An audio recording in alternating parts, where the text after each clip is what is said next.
What it do, T Squad? It's your girl Keisha, and I'm here with tonight's All Tea All Shade BMF Season 2, Episode 3 review. The episode starts with the telling of how the night before Halloween in Detroit, it began this the evils. I'll say that because, you know, YouTube is child monitoring everything you say night, where it's basically a bunch of mayhem and madness around Detroit, where people go around vandalizing the place and burning up places and beating people up. It's just a mess. And so during current day on the show, it's the night before Halloween and everybody's getting, you know, prepared for the evils night. So Charles is crunching the numbers and he says, you know, they're finally might be able to turn a profit with Denise being on board and them having 3 cars now. So he's super excited and happy with how things are going. And Terry was like, you know, other drivers won't be willing to drive on the evils night, so we can make even more money and charge more and corner the market. So he was like, all right, you know, you might be on to something. And I think with the way that they were going at this point, they were really starting to catch a groove with one another and, you know, listen to one another and really be partners finally. Then we see Meech over at Monique's house boning, child. They are getting that groove on to Keith Sweat. Make it last forever, honey. And we even got to see little Meech, little booty. So, you know, they are back into the groove of things now that they think that Lamar is, you know, unalived. So after they get done boning, he gets a phone call and he like, what's going on? And after that, we see him get up, get dressed, and go into Zoe's room, and it's a little girl in there. And he was like, I can't wait to see my baby dressed up for Halloween, and da-da-da-da-da. And Monique comes into the room and grabs a little girl, and I'm like, is that his daughter with the baby mama? Because I know that's not his daughter with Monique. Like, I was so confused. Like, who is the mama? Is that the daughter that he got with old girl from Empire? It gotta be, because they had a daughter, right? Yeah, because Meech had a daughter in real life before Lil Meech. Yeah. Okay. But I'm like, you got your daughter over this girl house?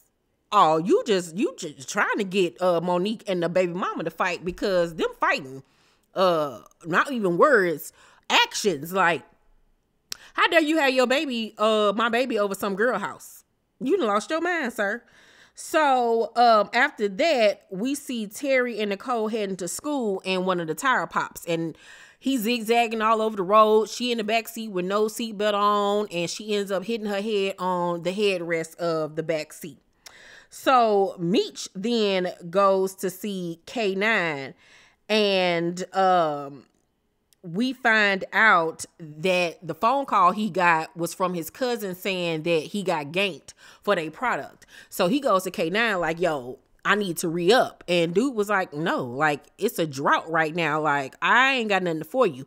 But Meech was like, I've proven to you I've been loyal. Like, you the only person that I'm dealing with right now. Like, I need your help. Like, I need you. So K9 was like, all right, bet. You remember dude that was in here the other night doing all that loud talking? And he was like, yeah. So come to find out, the dude named Travis, he was like, I want you to bring him to me alive, and then I'll help you. So Meech is like, all right, like, he thought that he was done doing like low level stuff like that. But, you know, with the drought going on, he got to do what he got to do at this point.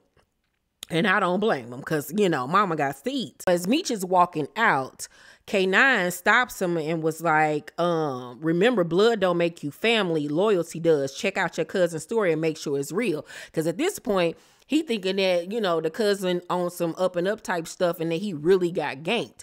And I'm happy that K9 reminded him, like, you just can't be going off for what anybody tell you, sir. Like, your own family will mess you over.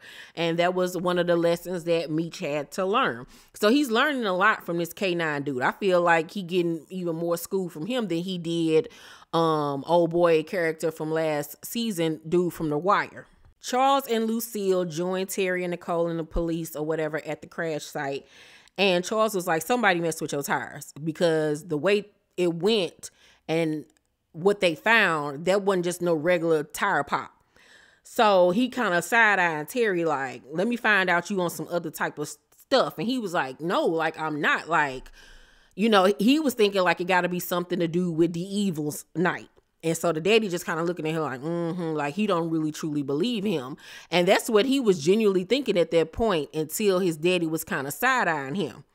So after that, we see Detective Bryant talking to Detective Jen at the office and tells her that the 50 Boys and 12th Street gang have merged together to start BMF because they think that Lamar is unalived. But little do they know that he's alive and on the loose.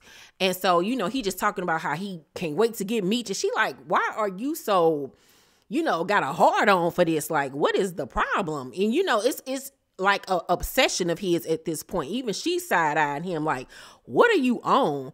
And he compares it to like Moby Dick or whatever. And she was like, you do realize that dude didn't capture Moby Dick. Like, I think you might need to rethink this, okay? But then they get word that their commander wants them to get either Meech or Lamar before any more bloodshed is in the street. So that's really feeding his obsession to take Meech down. Meech then goes to B Mickey and lets him know that they got to do a job for K9. And B Mickey like, dude, I thought we was done doing that. Like, what? Like, ugh. He was like, yeah, but we got to do what we got to do. We got to go find this dude. So we then see one of his workers come in all hysterical and like, yo, Nicole was in a car accident. We think somebody was messing with Terry tires. So he like, what? So of course he races over to his house to see what's going on. And, you know, Nicole is pretty much okay. She was just faking or whatever, so she didn't have to go to school. And so Terry was like, you know, I'm going to handle it. I got it or whatever. And Meech like, okay, you got it. Sure, you do. Okay, I'll believe it when I see it. So things between them are still very much sour. But even in the midst of them going through what they're going through, he makes it known to his little sister that no matter what we go through, I still love y'all. Y'all still my family, and I still got your back. And I love that Meech is so family orientated that nothing comes over his family. No matter what is going on, family always comes first. Harry and his cool Modi shades go to visit Markeisha at her job. And when he's there, he spots the brochures that he had been stealing and putting, you know, his limousine company information on. And then that's when it clicks in his head that they were the ones that tampered with his tires. And he gets upset and starts going off. And she like, dude, you are not in the hood. You are at my job. You need to have several, take a breath, blink. that one good eye, do something, sir. Go outside and take a lap. So she leaves for the day, and then they end up heading out to lunch with each other, and they at this really fancy restaurant, and she introduces him to calamari. He's never had it before, and you know, she tells him, you don't want to mess with, you know, the competitor, that type of man without some backup. Like, they ain't nothing to play with. He was like, I can take care of myself. And she was like, you must be a Capricorn or something like that. Because she was like, you know, you think you know everything. Can't nobody tell you nothing, like you hard-headed. And he was like, I can see that. And, you know, they have this budding friendship romance starting much like Terry had in real life with Tonasia. So after that, we see Lamar at the morgue, child, with Donnell Rawlins jumping up out of a body bag and trying to take this man blue suede shoes because he needs something to put on, child, because he ain't got no clothes. And it's just a mess. But let me tell you something. The actor that plays Lamar in real life is so fine. So fine. If you by chance or anybody that knows him watches my videos, tell him I said hello and I am single and ready to mingle because he can get it how he want it. So Zoe is at school talking to her friends about Halloween and stuff, and she spots this man staring at her from in the distance, and she like runs to see who it is, but a school bus ends up driving past, and then when the bus passes, the person is gone. And so her mama was like, Zoe, you ain't hear me calling you? She was like, Mom, I think I just saw Dad. And she was like, girl, you ain't just see that man. Like, it couldn't be. Like, he's supposed to be, you know, unalive. But Monique was still kind of like shaken up and shook by the situation because she just like, I don't know, because he is giving Night of a Living Dead. Lamar is quite creepy.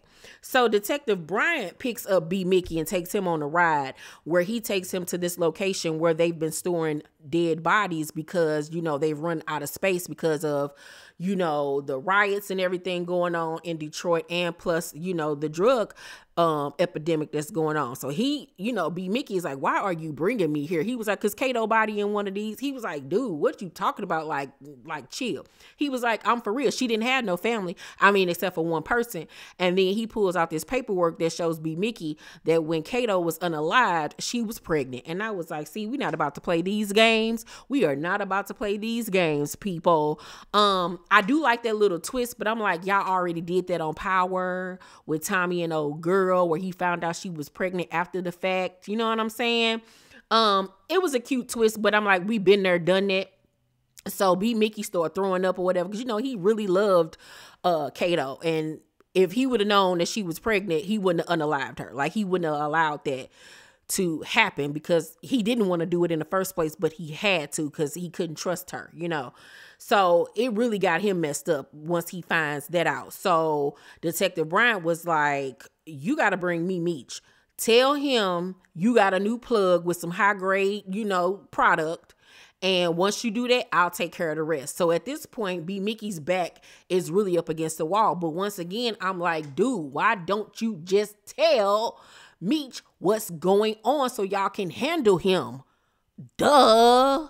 Meech is on a quest to find this Travis dude. So he heads to a tattoo shop where he thinks the dude might have got tattooed at.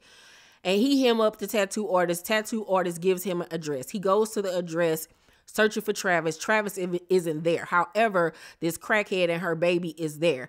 And she like, I don't know where he at. He gone. But if you give me some product, I'll tell you what you need to know. She was like, I suck your, DICK. Like, I'll do whatever you want or whatever. And he is just so disgusted by this that she is willing to do any and everything for a rock.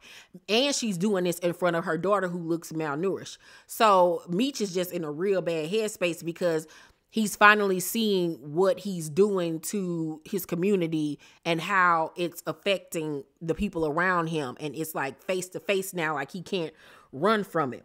So we see him still at the crib, and he hears her singing to the little girl, and he was like, hold up, like, I know that song. My babysitter used to sing that to me. And he realizes that this fiend is actually his old babysitter, and he looking like, dang, like, this is what happened to you. And like, he is so sorrowful and just sad by the whole entire situation. So B Mickey ends up showing up with some, with a rock and with some McDonald's for the little girl. So she immediately gives him an address to where Travis is for the rock and starts smoking it right then and there. And Meech was like, you gonna do this in front of your daughter? She was like, you can't judge me. We both addicted. He was like, what you talking about? She was like, look, we both addicted to this game. You know what I'm saying? You addicted to the money and the power and the prestige, and I'm addicted to the actual product. And it's like, you can't judge her, because y'all both are addicted, and y'all both ruining people's lives at the end of the day. Now, what I wish would have happened is that they just would have left that little girl in their house with that lady. I wish they would have taken that little girl or something. Like, I was like, take that baby, take her. Like, oh my God, don't just leave her with this fiend. Once Monique gets home from picking up Zoe from school, she immediately calls Meech and was like, yo, Zoe thinks she just saw Lamar. He was like, they couldn't be, I know he's unalive. I was right there when it happened. Y'all tripping, y'all bugging. I got to go. And so he's not, of course, listening to anything that she has to say, because he just is adamant that he saw this man take his last breath. We then see Terry go to the competitors' offices to demand that they fix his car. And the white man and his workers come out like, you done lost your mind. You better get the hell up out of here. Like, because it's about to go down if you don't. Terry sees that he's outnumbered, so he dips. And I was like, didn't she tell you not to take you and your one-eyed self over there trying to be Muscle Man, trying to be Hulk Hogan? Sit down somewhere. Lucille and Charles are at church during the weekday, because that's where they go to kick it. And Charles is in the, the choir and the band or whatever, and he up there playing the guitar, and he is jamming with this lady by the name of Mabel. Like, they giving me Ike and Tina type vibes. And at first, Lucille was just, feeling the spirit, until she got the notice and like, my husband and this lady is catching a vibe. Then she see the ladies in the front row who are serving nothing but legs and hips and body. And she's starting to see that, I got competition even in church. Like, wait a minute. So after church, she ends up talking to the pastor, who is played by Snoop Dogg, and that wig that they got on that man tickles me every season. So she tells him that, they're having marital problems, they're having intimacy issues, and that she found, the dirty magazines on him or whatever. And so the pastor was like, it's up to you to make sure you're more desirable than those women in those magazines. And she was like, I tried that. And the pastor was like, well, you have to humble yourself to be submissive to your man. And I was like, here we go. Everything her fault. Everything is Lucille's fault. And I'm like, girl, you can't listen to nobody with this honeycomb on the back of his head. Girl, Lucille, go on about your business and tell Charles to kiss it. Okay. So after church, the pastor goes up to Charles and lets him know that he had a conversation about their marriage with Lucille. And he like, excuse you? So Charles is like taken aback. He's embarrassed and he's pissed. And he says to the pastor, I've never hit a pastor, but if you talk about my bed again, I'm going to bust your ass. Okay. We're not about to play those type of games. Like, I'm not about to talk about my marriage to you. You have lost your mind. And, it seems to me, of course, that Lucille is heavily into church. She's all about the word and, obeying God. And it seems like Charles is in it to a limit. You know what I'm saying? It's only but so far he's going to go when it comes to church, because of the way that he reacted lets me know that, he gives and takes what he wants from, the religion, because he was just not open to talking to the pastor, nor would I have been open to talk to him too, considering he's a philanderer as well. Back at home, when it's time to eat dinner, Charles lets Lucille and Nicole know that he's heading over to Mabel's house to help with her fan. And she was like, when you gonna help with the walls here? It's been 2 years and ain't nothing been done. So he looking at her like, oh, you about to call me out? Or that's what we doing? So he tells Nicole to go upstairs. And Nicole just looking like, oh my God, I'm sick of y'all. So Charles was like, when am I gonna get some respect around here? And Lucille was like, when you earn it. Period. Like, she did not take the pastor's advice, and I'm happy she didn't, because Charles wants all of this respect and control and all of this. And it's like, sir, like, you making your living and your come up off our kids who you then want to judge, but then you want to eat off them. You know what I'm saying? You want me to be over here working at Wendy's flipping burgers and then come home and take care of this raggedy house and our kids and, F and suck you as well. Like, girl, get out of here. Like, what are you gonna do? What are you gonna do? Like, everybody else got to do something but you. So we then see Charles at Mabel's house doing the funky Watusi with her, kicking it.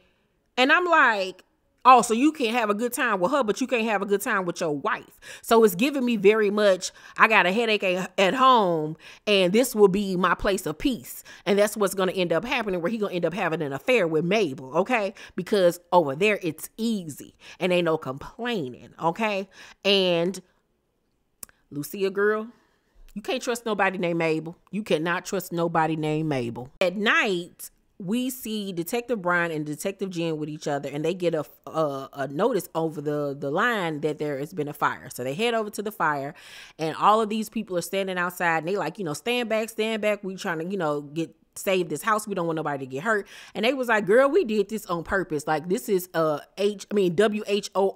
house, and we are sick of it. The police won't do nothing about it. So we decided to burn it down ourselves. And they looking like, oh my God, it's that deep. So they hear somebody in the inside of the house, and Jen was like, oh my God, somebody's inside. So she immediately makes a mad dash inside to save the person's life, and she ends up pulling the person out. And Detective Brian looking at her like, girl, you ain't no firefighter. That was not in our jurisdiction. You did not have to do all that, because Lord knows I wouldn't. And come to find out, she saved the person's life because the person was in the military, and she thanks him for his service and everything. And then we see her get into the car and have a moment by herself where she takes out the cigarette lighter from out the car and burns her arm. And so we see that she likes to mutilate herself, to deal with her feelings or anxiety or whatever. Like, that's the way she copes with things. And I was like, oh, this is going to be a problem. So I'm guessing that when she and Brian end up making love, that's when he gonna see her arm and see how messed up in the head she is and how she need help. Because I still think that there's going to be a romance between those two. Terry and Denise end up breaking into their competitor's garage because early that day he found out from his father that not only was Terry's car targeted, but Denise's car was targeted too. So the daddy is really mad because he 100% now believes that Terry is back in the game and that this is all stemming from some street stuff when it's really not. It's from his competitor, but he didn't want to listen. And Terry wasn't really trying to explain. He just kept on saying, I'll take care of it. I'll take care of it. But I'm like, you could have just told him what it was instead of just saying you will take care of it. But even with him telling the daddy, I think that Charles would have still had an attitude, would have still blamed him, and would have still found a reason to be upset. Like, because he is just angry with life. He is just angry with everything. But Denise was about that life. Denise was like, I got a baby to take care of, honey. I need this paycheck.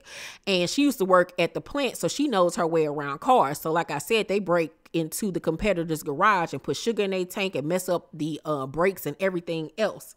So, we then go to Meech and B. Mickey running down on a Travis dude. They go to the location that his ex-babysitter gave him. And when they going up to the house, they see he in the house about to have relations with somebody. And that person is none other than K9's main squeeze. And so Meech like, oh, this makes everything totally different now. So they end up seeing this little boy jump the fence. And they like, what are you doing? So they run over to the little boy and was like, give me this, because he had a Molotov cocktail. They was like, give me this and go home before you end up getting hurt, because it's the evil's night. So they end up using the Molotov cocktail and throwing it into Travis's car, which would, of course, make him come outside. So he comes outside with his piece in his hand, looking around like, what's going on?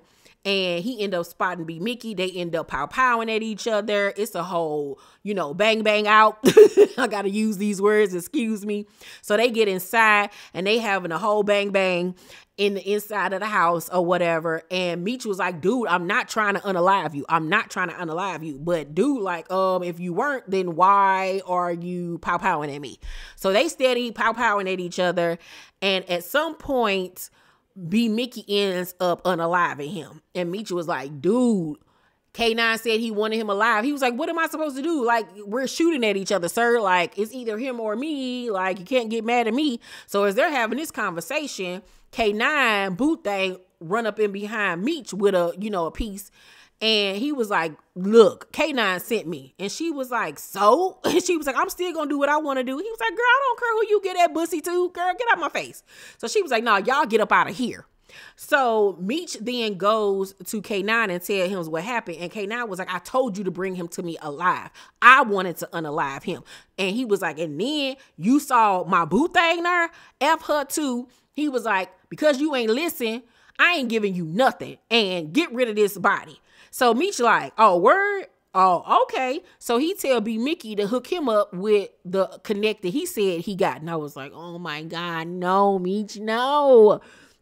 But I did feel like K9 was on some BS because, like, what did you expect to happen? Like, they were in a whole pow out. Like, how did you, like, come on. Like, he was just being ignorant at that point. But I'm like, oh my God, now Meech is trying to get to this other plug, which is really the police. And I'm like, this is just not looking good.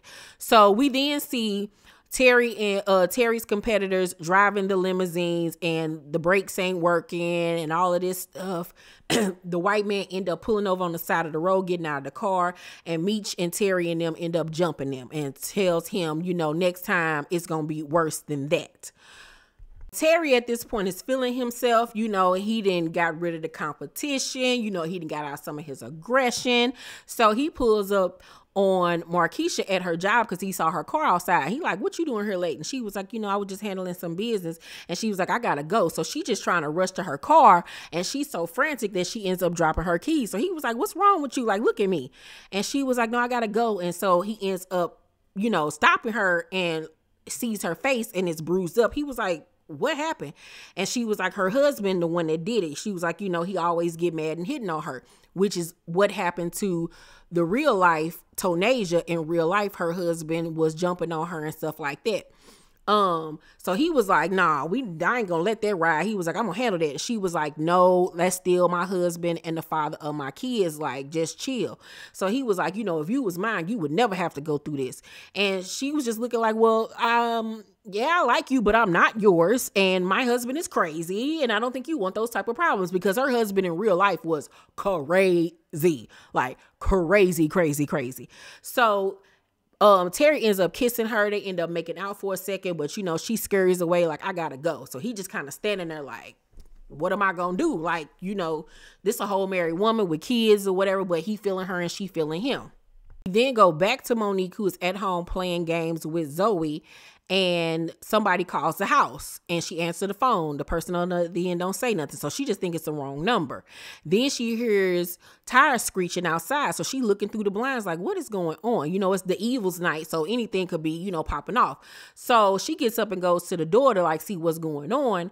And she sees in the screen door a snack that she used to love that Lamar used to buy for her all the time. So she rushes in the house to call Meech. And Zoe like, Mom, ain't that the food Daddy used to buy you? She was like, go to your room. So she trying to call Meech, but Meech's cell phone is in the car and he's outside of the car leaning up against like this little convenience store, restaurant, something like that. So he don't even know that she trying to get in contact with him, because she's trying to let him know that Lamar is really alive and you were wrong. So it's Terry, Meech, B. Mickey, and a other partner chopping it up. And Meech was like, I'm about to go meet up with this plug or whatever. We got to go. Terry was like, I'm about to go inside, get me something to eat or whatever. So they getting in the car to, go meet up with this plug, which is really Detective Brian and Detective Jen. And they getting their whips or whatever. And B. Mickey pull out before them. So he's in front of Meech. And he ends up just stopping. And Meech like, what is this dude doing? So Meech like, dude, come on. Like, we got to go. Like, he ain't trying to miss this meeting. But B. Mickey just sitting there stalling because he does not want to do this. He does not want to set up Meech, especially after the conversation they just had, because Meech's partner told him like, yeah, I took that ride down to Ohio like you wanted me to, and I saw your cousin with a brand new car. So now he knows that his cousin lied to him and took that weight and did what he wanted to do with it. So he said, Meech said to B. Mickey, like, now I know that, he a snake and he's disloyal. Good that I got you by my side, you my right hand. So that made B. Mickey feel even worse, because he's betraying his best friend, his brother. You know what I'm saying? So B. Mickey just sitting in the car like he does not want to do this. And he knows that Detective Jen and Detective Brian are watching. So Meech is like, what is this dude doing? Like, come on. So B. Mickey then gets out the car and then heads over to the toll booth. I don't know who he was calling. I don't know if he was calling Detective Brian or what, or if he was just stalling. I don't know who he was calling. So Meech's partner was like, I know he ain't trying to call no chick or whatever in the middle of us handling business. And right when they having this conversation, this Jeep end up charging towards them. Meech is blinded by the lights. He don't know what's going on. And lo and behold, it's Lamar who starts busting on him right then and there. And in real life, the real life Lamar end up doing the same thing to Meech while he was in the car with one of his partners or whatever. And he ended up getting tagged by the real life Lamar. And in real life, after he got, pow-powed, that's when he dipped from Detroit and moved to LA to just get away from the drama or whatever. Some would kind of think that he kind of ran, because like I said, in real life, they was not really on that pow-pow time. You know what I'm saying? But he ends up getting, pow-powed by Lamar. Lamar ends up screeching off. Detective Jen is pow-powing at him, trying to get him, but doesn't. Then Terry and them run out trying to help him. Meech got hit in his upper chest. And Terry's like, you know, hold on, we got to get you to the hospital. Here come Detective Jen talking some, get on the ground, get on the ground. They was like, dude, we got to get him to the hospital. He's like, I ain't getting him nowhere. Get on the ground, you arrested and stuff like that. Meanwhile, Meech is like struggling to hold on, like he's blacking out. Terry is like, what are you doing? And he literally was just going to let him die. He was that thirsty to get this dude. And I'm like, do you realize that you were corrupt at some point? Like, when do you get this moral high ground? So Detective Jen was like, we got to get him to the hospital. Like, what are you doing? Like, stop, get in the car. And so they get into the, she gets Detective Brian to get his crazy self in the car. Meech is in the backseat with his homie. His homie, like, you know, wake up, like, don't go to sleep, like, wake up or whatever. And that's where it ends, child. And I was like, okay, now this was a great episode.